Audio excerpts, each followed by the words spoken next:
Pemirsa, Presiden Joko Widodo semakin kuat. Nawacita sebagai sumber inspirasi untuk menuju Indonesia yang berdaulat, mandiri, dan berkepribadian merupakan agenda prioritas saat ini yang harus dijalankan setiap unsur dalam pemerintahan.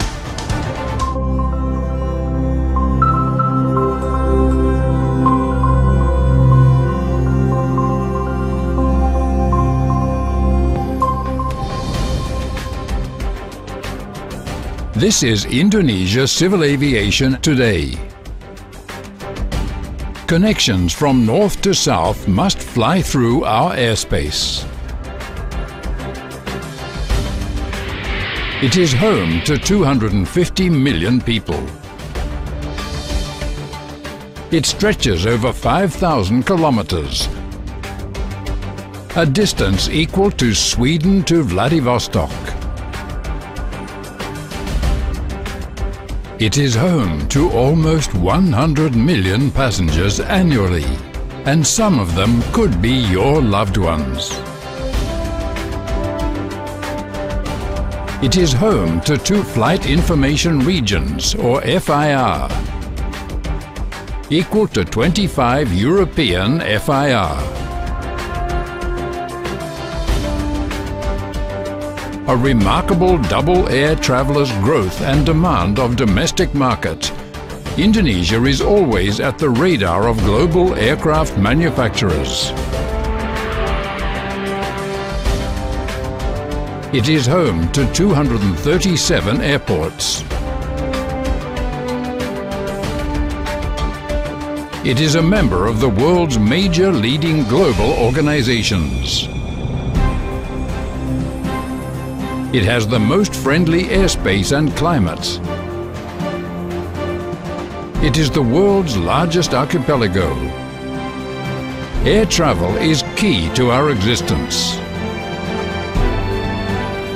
We are working hard to improve civil aviation safety, security, services, compliance and regulation, or 3S and 1C. And Indonesia is proud to be the center for civil aviation learning in the Southern Hemisphere.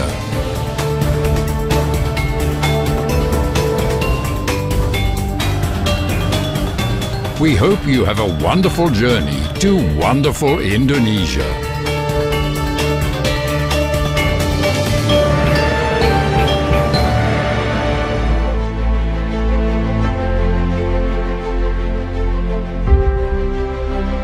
Terbentang dari Sabang di barat hingga Merauke di timur, dari Pulau Miangas di utara hingga Pulau Rote di selatan. Indonesia.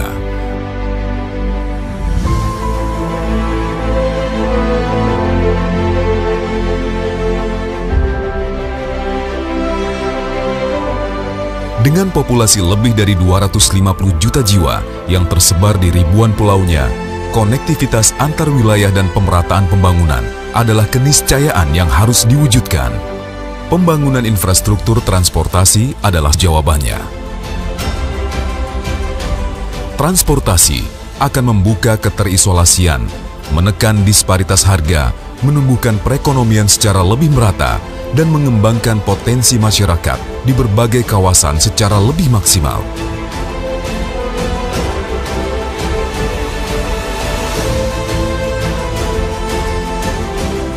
Inilah spirit yang terkandung di balik visi besar Nawacita yang digagas pemerintahan Joko Widodo Yusuf Kala.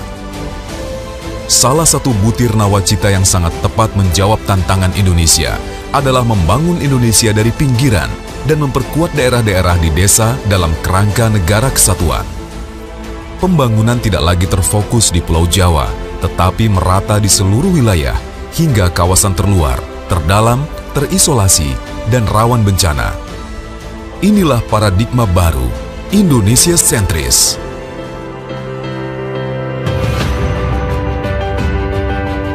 Salah satu implementasinya adalah pengembangan tol laut. Tol laut adalah konsep pengangkutan logistik yang bertujuan menjamin ketersediaan barang dan mengurangi disparitas harga, khususnya di wilayah timur Indonesia. serta menjamin kelangsungan pelayanan penyelenggaraan angkutan barang ke daerah tertinggal, terpencil, terluar, dan perbatasan. Sebagai implementasi konsep tol laut, Kementerian Perhubungan mengembangkan angkutan barang dengan kapal laut yang terjadwal atau freight liner. Hingga tahun ini, terdapat 6 rute tol laut yang menjangkau berbagai kawasan terutama di Indonesia Timur. Program lainnya adalah kapal khusus ternak. Untuk mendukung implementasi tol laut, Kementerian Perhubungan juga mengembangkan pelabuhan di berbagai daerah.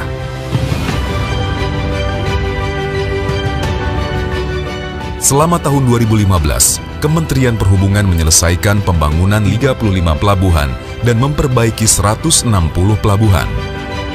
Pengembangan dimaksudkan agar pelabuhan-pelabuhan tersebut bisa disandari kapal dengan ukuran lebih besar, dengan fasilitas yang mendukung baik untuk angkutan barang maupun orang. Pelabuhan yang telah diselesaikan pembangunannya diantaranya Pelabuhan Wasior di Kabupaten Teluk Wondama, Papua Barat, Pelabuhan Bungku Toko, Kendari, Sulawesi Tenggara, Pelabuhan Tahuna, Kepulauan Sangihe, Sulawesi Utara,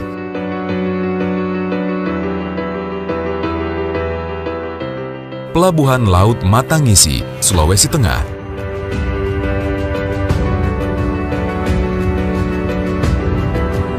Pelabuhan Atapupu, Belu, Nusa Tenggara Timur,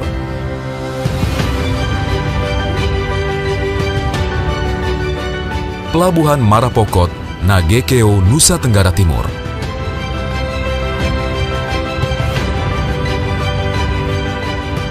Pelabuhan Batu Merah, Ambon, Maluku,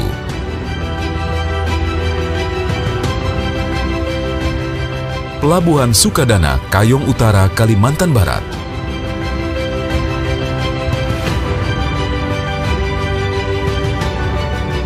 Pelabuhan Panarukan, Situbondo, Jawa Timur, Pelabuhan Calang, Aceh,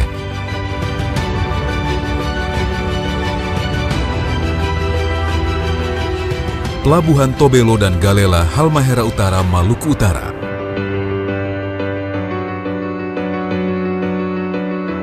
Pelabuhan Tutu Kembong, Maluku, dan puluhan pelabuhan lainnya di seluruh penjuru Nusantara, terutama di kawasan timur Indonesia.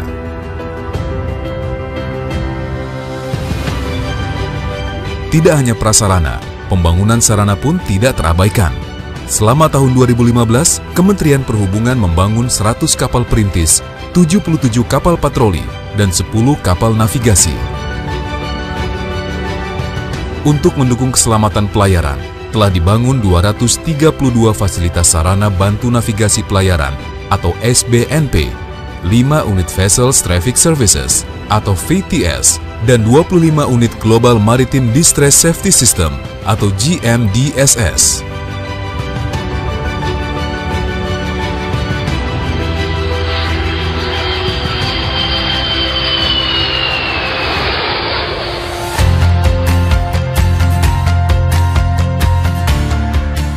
Di samping perhubungan laut, Kementerian Perhubungan juga melakukan percepatan pembangunan infrastruktur transportasi udara, di antaranya dengan membangun dan memperbaiki bandar udara yang tersebar di berbagai wilayah.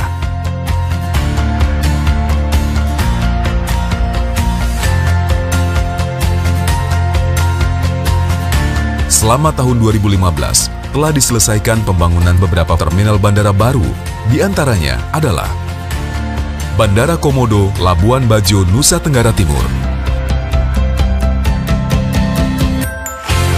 Bandara Wamena di Jayawijaya, Papua,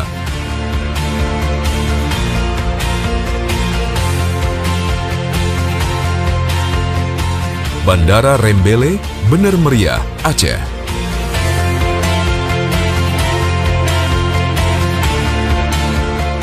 Bandara Internasional Juwata, Tarakan, Kalimantan Utara,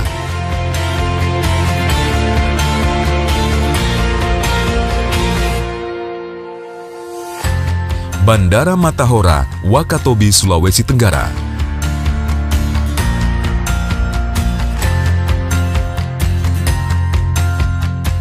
Bandara Domine Edward Osok, Sorong, Papua Barat.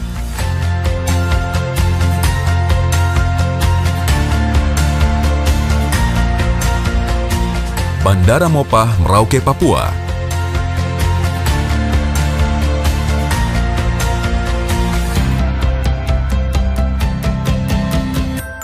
Bandara Jalaluddin, Gorontalo.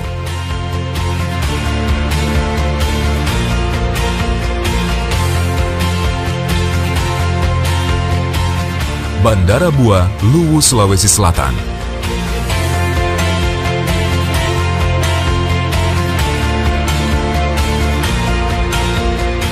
Bandara Andi Jema, Masamba, Sulawesi Selatan.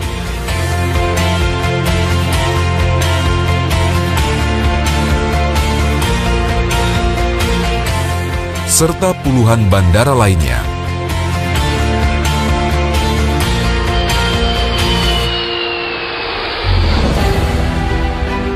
Konektivitas juga diwujudkan dengan pengembangan transportasi darat, khususnya sungai, danau, dan penyeberangan. Sejumlah pelabuhan penyeberangan telah tuntas dibangun dan dibenahi, di antaranya Pelabuhan Penyeberangan Sumpit Cermai Sambas, Kalimantan Barat.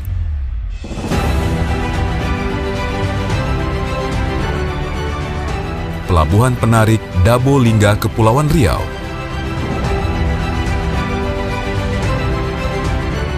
Pelabuhan Penyeberangan Gorontalo.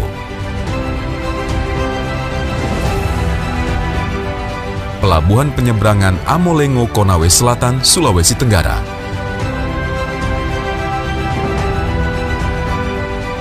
Pelabuhan Penyeberangan Kendal, Jawa Tengah. Pelabuhan Penyeberangan Toboli, Parigi, Mautong, Sulawesi Tengah.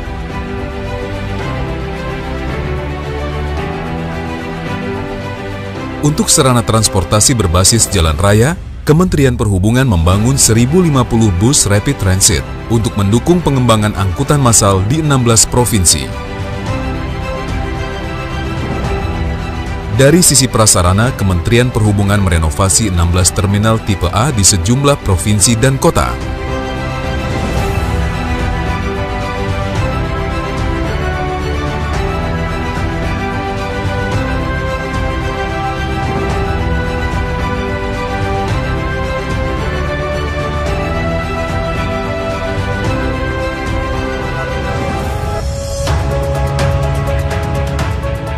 Konektivitas juga ditunjang oleh pengembangan transportasi perkereta-apian yang makin luas menjangkau wilayah Indonesia. Beberapa aksi nyata yang telah dilaksanakan di sektor perkereta-apian, diantaranya pembangunan jalur kereta api Trans Sumatera, reaktivasi jalur Binjai Besitang, dan pembangunan jalur ganda Kertapati Prabu Mulih di Sumatera Selatan. Trans Sulawesi dari Makassar hingga Parepare. Pembangunan jalur kereta api di Bandara Internasional Soekarno-Hatta dan Bandara Internasional Minangkabau. Dan pembangunan jalur ganda kereta api Medan Bandara Kuala Namu. Di Pulau Jawa, dibangun jalur ganda di lintas selatan. Untuk mendukung kereta api perkotaan, Kemenhub membangun double track Manggarai Cikarang. Pengembangan dan pembangunan stasiun Kebayoran, Stasiun Parung Panjang,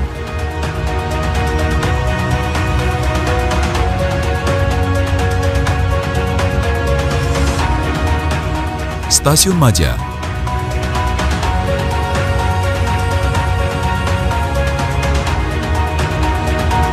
dan Stasiun Palmerah.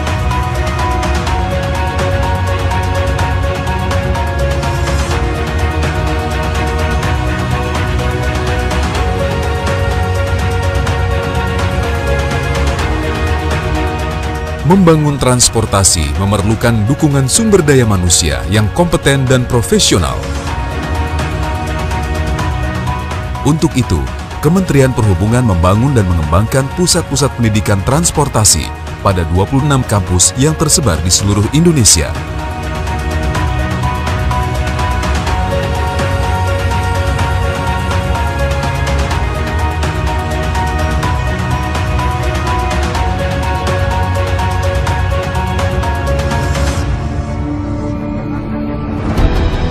menghadirkan negara untuk mewujudkan konektivitas nasional dan pemerataan pembangunan demi masa depan Indonesia yang lebih baik.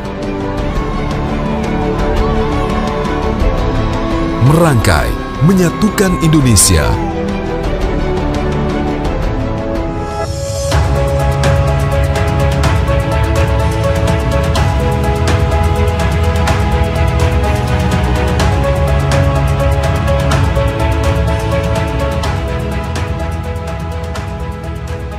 Dalam rangka menjalankan program Nawacita Pemerintahan Jokowi JK, Kementerian Perhubungan telah menyelesaikan pembangunan dan pengembangan 91 pelabuhan yang terdiri dari 11 pelabuhan dibangun di wilayah barat dan 80 pelabuhan dibangun di wilayah timur Indonesia.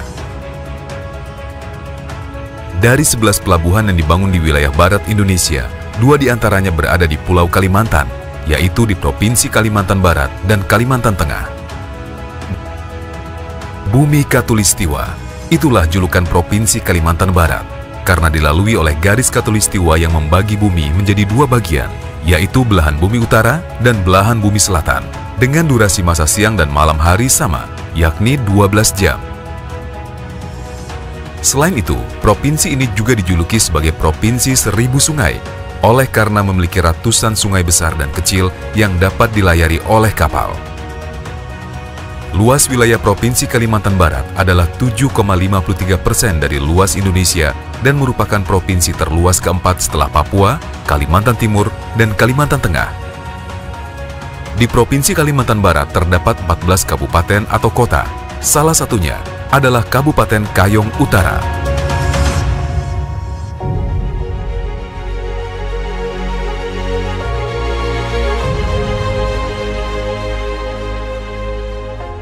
Kabupaten Kayong Utara memiliki 5 kecamatan dengan Sukadana sebagai ibu kotanya.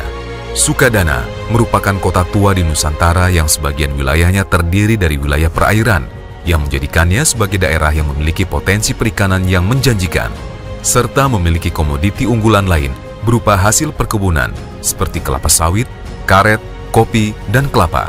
Seiring meningkatnya aktivitas pergerakan barang di wilayah tersebut, maka dibangunlah Pelabuhan Sukadana yang ditetapkan hierarkinya sebagai pelabuhan pengumpan lokal. Pelabuhan Sukadana merupakan wilayah kerja yang berada di bawah kantor unit penyelenggara pelabuhan Teluk Melano. Pengembangan Pelabuhan Sukadana dilaksanakan mulai dari tahun 2011 sampai dengan tahun 2015 dengan total nilai investasi sebesar 75,4 miliar. Beberapa fasilitas pelabuhan yang dikembangkan meliputi dermaga dengan luas 70 x 8 meter persegi, trestle dengan luas 366 x 6 meter persegi. Sedangkan dari sisi darat telah dibangun beberapa fasilitas yang diperuntukkan untuk menunjang proses distribusi logistik dan arus penumpang, yaitu luas areal pelabuhan 210 x 125 meter persegi, terminal penumpang 15 x 7,5 meter persegi, gedung kantor 10 x 10 meter persegi, pos jaga 4 x 5 meter persegi, dan lapangan penumpukan 1.815 meter persegi. Dengan kedalaman minus 5 mLWS, pelabuhan ini dapat mengakomodasi kapal general kargo berukuran 1000 DWT. Di samping itu, pada tahun 2016, Kabupaten Kayong Utara terpilih menjadi tuan rumah Sel Karimata, di mana pusat kegiatannya akan digelar di wilayah Sukadana. Untuk mendukung kegiatan tersebut, Pelabuhan Sukadana akan turut berpartisipasi aktif menyukseskan event berskala internasional itu, sekaligus mempromosikan wilayah Sukadana sebagai tujuan wisata nasional dan internasional. Beralih ke Provinsi Kalimantan Tengah, khususnya di Kabupaten Sukamara, telah dibangun pula Pelabuhan Kuala Jelai. Saat ini, Pelabuhan Kuala Jelai difungsikan untuk mendukung aktivitas kapal-kapal yang singgah di pelabuhan tersebut, baik untuk bongkar muat maupun untuk melayani kapal penumpang di wilayah sekitar Kabupaten Sukamara. Pelabuhan ini juga menjadi salah satu pelabuhan ekspor di Provinsi Kalimantan Tengah yang aktif melakukan kegiatan lalu lintas komoditas ekspor unggulan, seperti bahan bakar mineral, karet, dan bahan olahan dari karet ke beberapa negara di dunia. Guna meningkatkan konektivitas antar wilayah di Kalimantan, kedua pelabuhan tersebut juga dilalui oleh kapal perintis yang singgah untuk melayani masyarakat sekitar dengan rute trayek dari Pelabuhan Pontianak, Tambelan, Pontianak, Teluk Air, Teluk Batang, Sukadana. Karimata, Ketapang, Kendawangan, Kuala Jelai, Kendawangan, Ketapang. Karimata, Sukadana, Teluk Batang, Teluk Air, Pontianak. Dengan keberadaan pelayaran perintis tersebut, maka akan dapat menjamin tersedianya kebutuhan bahan pokok serta mendorong tumbuhnya pusat-pusat perdagangan dan industri di antar pulau di daerah terpencil, terluar, terdalam, dan terisolir, khususnya di wilayah Kalimantan.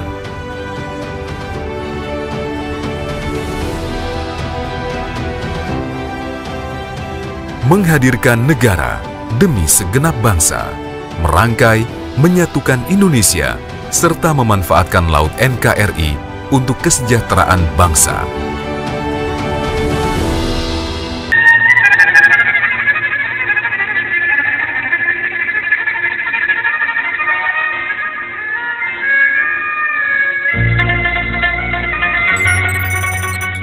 Welcome to Bumi Paguntaka Tarakan. It means our Earth. This reflects the openness of the Tidung tribe towards those who are interested in visiting and developing the city of Tarakan.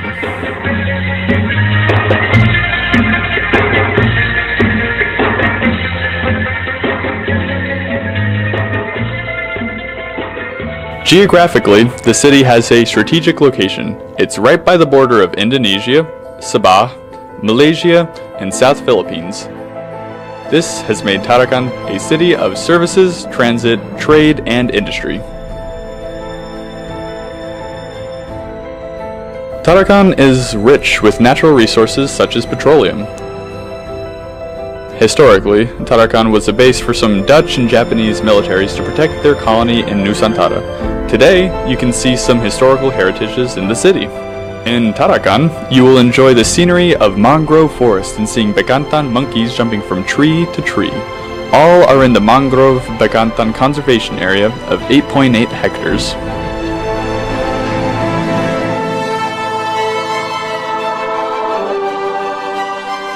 Marine and fisheries sectors have been the backbone of this city, including the cultivation of seaweed and soft-shelled crabs.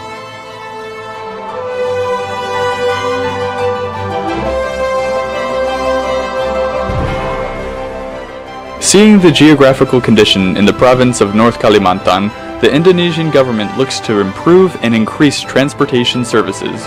This is to consummate multimodal connectivity in order to convey Tarakan as a gateway to North Kalimantan and a region of the National Economic Buffer. This is in line with the Nawacita program, launched by the Indonesian government. One of the meanings of Nawacita is Indonesian-centric, meaning national development will not only focus on Java Island. Development priorities will start in suburb areas, followed by the outermost region, internal region, isolated areas, disaster-prone areas, and regions with economic tourism potential. In order to support the program, it is necessary to build airports in North Kalimantan. One of them is Juwata International Airport in Tarakan.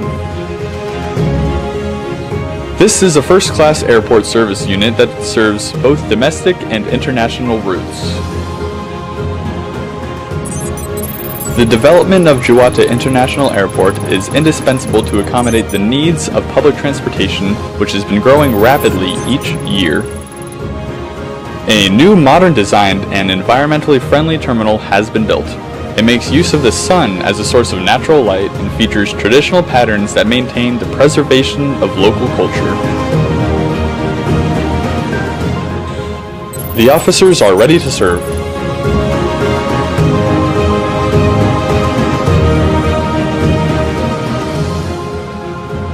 Spacious check-in and lobby areas provide a relaxing and comfortable atmosphere. Complete supporting facilities will provide passengers with convenience. A comfortable boarding lounge where passengers can view plane arrivals. In addition, the artistic chair arrangements will surely keep passengers content while waiting. A vehicle parking lot can accommodate hundreds of cars. An expanded airport apron that can accommodate more planes. It's equipped with 2 Avio bridges. a 2.25 meter long and 45 meter wide runway capable to land a Boeing 737-900ER. Juwata International Airport at Tarakan also supports the tasks that relate to national defense purposes. Juwata International Airport at Tarakan has a very vital and strategic role as a part of the integration of inter-node network connectivity in Indonesia. In addition to Juwata International Airport, there is currently construction of other airports. This effort is under the governance of the Indonesian President Joko Widodo, including Maracua Airport at Berau, East Kalimantan, Kalimarau Airport at Berau, East Kalimantan, Nunukan Airport, North Kalimantan, Robert Ati Besing Airport at Malinau, North Kalimantan, Yuvai Semaring Airport at Longbawan, North Kalimantan, Tanjung Harapan Airport at Tanjung Selor, North Kalimantan, Matahora Airport at Wakatobi, Southeast Sulawesi, Domin Edward Asok Airport at Sorong, West Papua, Segun Airport at Sorong, West Papua, Werur Airport at Tambrau, West Papua, Marinda Airport at Raja Ampat, West Papua.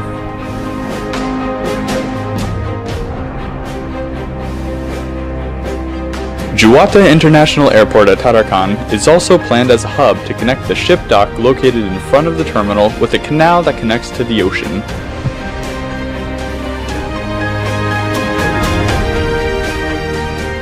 Juwata International Airport, to serve the country for all nations. To connect and unite Indonesia.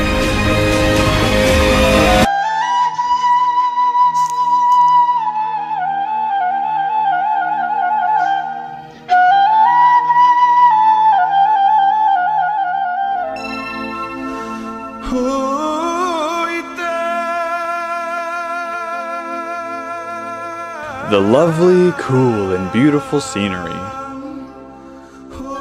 The green hills surrounding freshwater sea.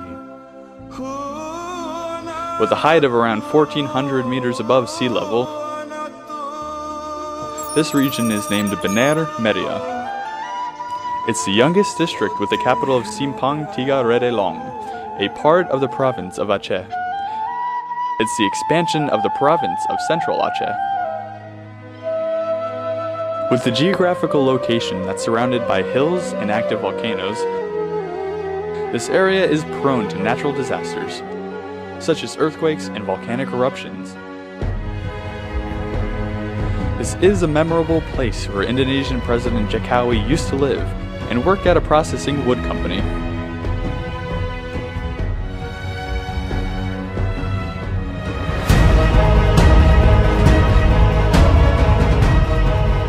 The government of the Republic of Indonesia under the program Nawacita has prioritized the development of suburban area, the outermost regions, heartland, and isolated areas prone to natural disaster. Nawacita can also be translated as Indonesia centrist. In order to support one of the Nawacita programs, it was seen as significant to build and develop the Rembele Airport, disaster mitigation which facilitate the evacuation and a quick response in providing airport assistance.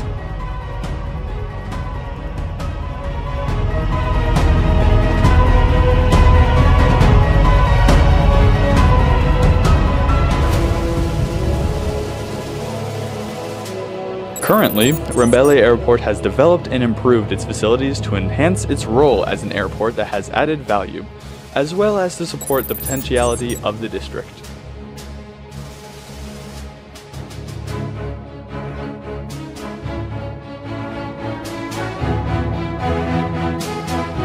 The passenger terminal was expanded and built by various element combinations, combining both traditional and modern design.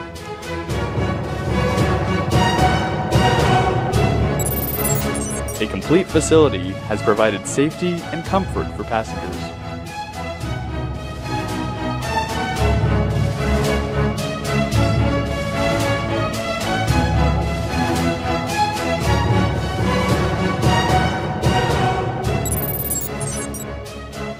The road, access, and landscape have been rearranged, giving comfort for passengers.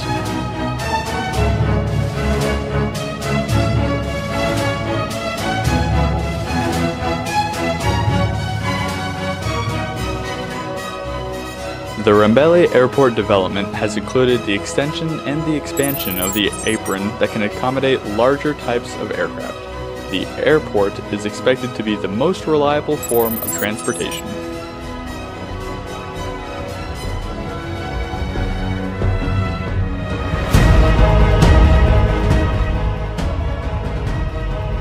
Rembele Airport will create a multiplier effect from upstream to downstream. It will bring a great impact to industries, tourism, and natural resources. It will also attract investors to develop the district.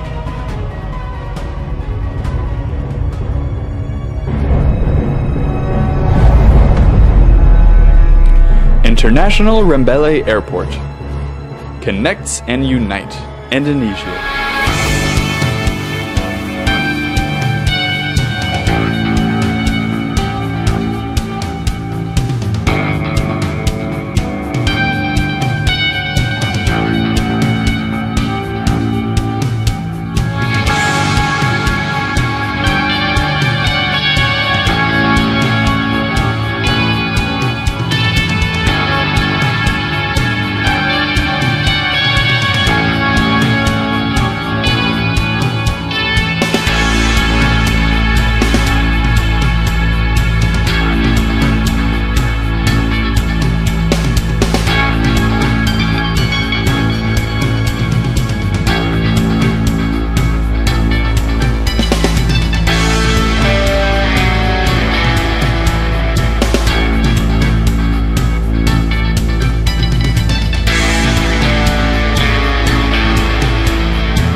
Selama 2 tahun terakhir, Presiden Jokowi telah mampu menarik Partai Golkar dan PAN untuk memperkuat koalisi Indonesia Hebat sebagai kekuatan politik pendukung pemerintahan Jokowi JK.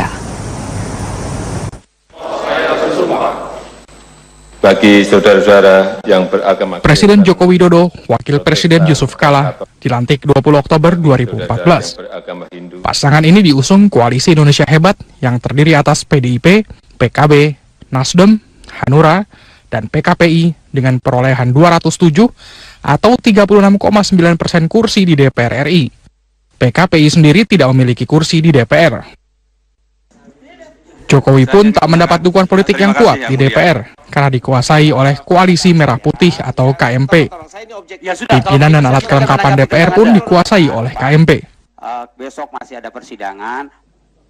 Jokowi relatif beruntung meloloskan produk legislasi karena 2 partai yang tergabung dalam KMP, yakni P3 dan Golkar pun terbelah. Sebagian anggota DPR dari kedua partai mendukung pemerintahan Jokowi JK. Sehingga Februari 2015, Undang-Undang 1 tahun 2015 dan Undang-Undang 8 tahun 2015 terkait pilkada berhasil diloloskan di DPR. Lobi politik Jokowi berlanjut hingga PAN bergabung dengan KIH pada September 2015 dan Golkar pada Mei 2016. Bergabungnya 2 partai memperkuat Jokowi, sehingga ketika menerbitkan Perpu nomor 1 tahun 2016 terkait hukuman mati dan sanksi kebiri terhadap pelaku kekerasan terhadap anak, tidak mendapat kritik yang berarti dari DPR. Presiden Jokowi pun semakin kuat setelah PDIP, Nasdem, PKB, Hanura, P3, PAN, Golkar, dan PKPI bergabung dalam KIH. Praktis, KMP tinggal Gerindra dan PKS. Sedangkan Partai Demokrat tetap pada poros penyeimbang. Dukungan politik yang semakin kuat di parlemen memudahkan Jokowi JK meloloskan Undang-Undang Nomor 11 Tahun 2016 tentang amnesti pajak. Salah satu program Jokowi untuk mencari solusi memenuhi kebutuhan APBN. Perolehan uang tebusan amnesti pajak tahap pertama ini pun berhasil dengan capaian 90-an triliun rupiah. 2 tahun terakhir, Presiden Jokowi juga memperlihatkan kemampuannya mengurangi intervensi elit partai pendukung dalam menentukan kabinet. Pada bidang politik, Jokowi telah 2 kali mengganti Menko Polhukam, mulai dari Tejo Edi Purdiyatno, Luhut Binsar Panjaitan, dan hingga sekarang Wiranto. Jokowi juga mengurangi kekuatan elit partai dengan mengganti Sudirman Said dari Kementerian ESDM. Dalam kasus ini, teguran Jokowi atas ulah Ketua DPR Setia Novanto pun ampuh. Setia Novanto akhirnya lengser dari kursi Ketua DPR melalui sidang Mahkamah Kehormatan DPR. Ya, proses yang berjalan di MKD harus kita hormati. Tapi tidak boleh yang namanya lembaga negara permain-mainkan. Lembaga negara itu bisa presidenan, bisa lembaga-lembaga negara yang lain. Saya nggak apa-apa katakan presiden gila, presiden sarap, presiden kobah, nggak apa-apa. Tapi kalau sudah menyangkut wibawa, mencatut, meminta saham 11% itu yang saya nggak mau. Ini masalah kepatutan, masalah kepantasan, masalah etika, masalah moralitas, dan itu masalah wibawa negara. Namun Jokowi bukan tanpa cacat pada bidang politik. Archandra Tahar yang dilantik Jokowi sebagai pengganti Sudirman Said ternyata tersangkut kasus duit kewarganegaraan. Presiden dan Sekretariat Negara dianggap kurang hati-hati memilih Archandra Tahar, yang akhirnya dicopot setelah 20 hari dilantik sebagai Menteri ESDM. Presiden memutuskan untuk memberhentikan dengan hormat Saudara Archandra Tahar dari posisinya sebagai Menteri Energi dan Sumber Daya Mineral dan menunjuk Saudara Luhut Binsar Panjaitan, Menteri Koordinator Bidang Kemaritiman, sebagai pelaksana tugas wewenang dan tanggung jawab Menteri ESDM sampai dengan diangkatnya Menteri ESDM definitif. Selain Jokowi disenangi publik, kekuatan politik yang telah diraihnya memudahkannya mengatasi dinamika politik kasus Archandra Tahar. 2 tahun terakhir, Jokowi telah mampu meredam gejolak politik dengan merangkul parpol hingga mayoritas di DPR.